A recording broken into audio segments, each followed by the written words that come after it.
घड़ी तरसो इते कूंजा मुंहिंजो ही खतो खयूं वञिजो ॾुखायल जो ॾिनल न्यापो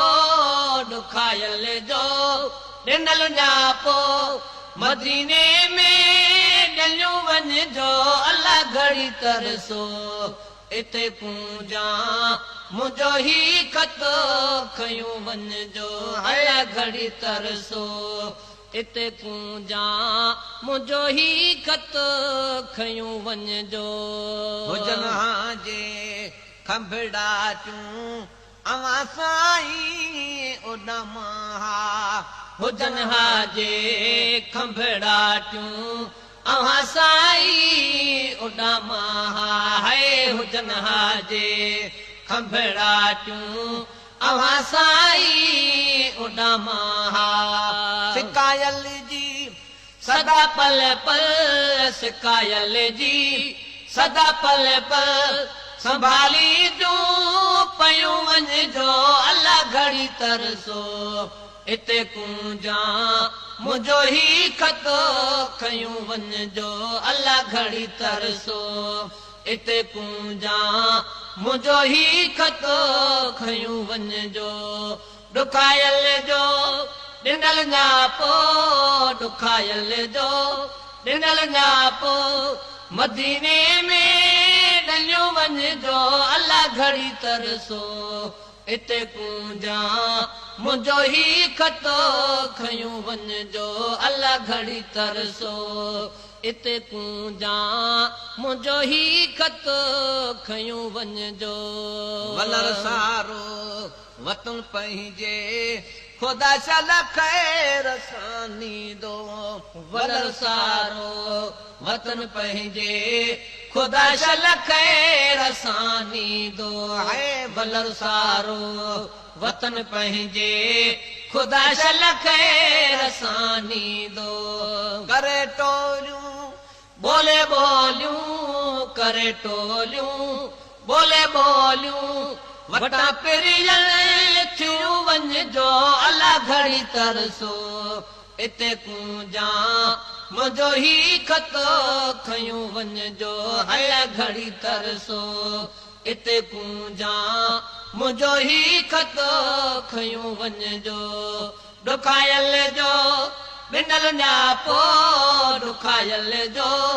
ॾिनल न्यापो मदीने में ॾलियूं वञिजो अलाह घड़ी तरसो इते कूंजा मुंहिंजो ही खतो खयूं वञिजो अलाह घड़ी तरसो इते कूंजा मुंहिंजो ही खतो खयूं वञिजो कतारूं सबे करे लहंजो अदब ऐं न्याज़न विड़त सां कतारूं सबे करे लहजो अदब ऐं न्याज़न विड़त सां कतारूं सबे करे लहजो अदब ऐं न्याज़न विड़त सां कुर्बदारनि जी महफ़िल में कुर्बदारनि जी महफ़िल में अरब मुंहिंजो कयूं वञिजो अलाह घड़ी तरसो इते कूंजा मुंहिंजो ही खतो खयूं वञिजो अलाह घड़ी तरसो इते कूंजा मुंहिंजो ही खतो खयूं वञिजो ॾुखायल जो ॾिनल न्यापो ॾुखायल जो ॾिनल न्यापो मदीने में ॾलियूं वञिजो अलाह घड़ी तरसो इते कूंजा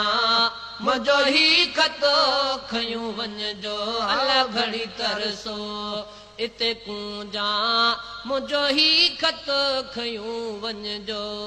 कयां छा Hassan Mustafa Chandio YouTube channel. वरी विया कोट किस्मत जा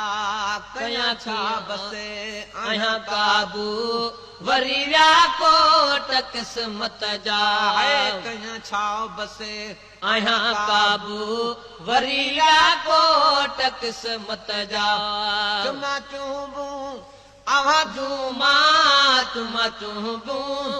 आवां जूमा चवां जेकी चयूं वञजो अलाह घड़ी तरसो इते कूंजा मुंहिंजो ही खतो खयूं वञजो अलाह घड़ी तरसो इते कूंजा मुंहिंजो ही खतो खयूं वञजो ॾिठो से हाल हींअरे में हिते हाजी गुलाम नबी ॾिठो से हाल हींअरे में हिते हाजी गुलाम नबी आया ॾिठो से हाल हींअरे में हिते हाजी गुलाम नबी मोहम्मद खे इहा फरियाद अरबीअ खे इहा फरियाद मोहम्मद खे इहा फरियाद कारण रब कयूं वञजो अलाह घड़ी तरसो इते कूंजा मुंहिंजो ही खतो खयूं वञजो अलाह घड़ी तरसो इते कूंजा मुंहिंजो ही खतो खयूं वञजो ॾुखायल जो ॾिनल न्यापो ॾुखायल जो ॾिनल न्यापो मदीने में ॾिनियो वञजो अलाह घड़ी तरसो इते कूंजा मुंहिंजो ही खतो खयूं वञजो अलाह घड़ी तरसो इते कूंजा मुंहिंजो ही खतो खयूं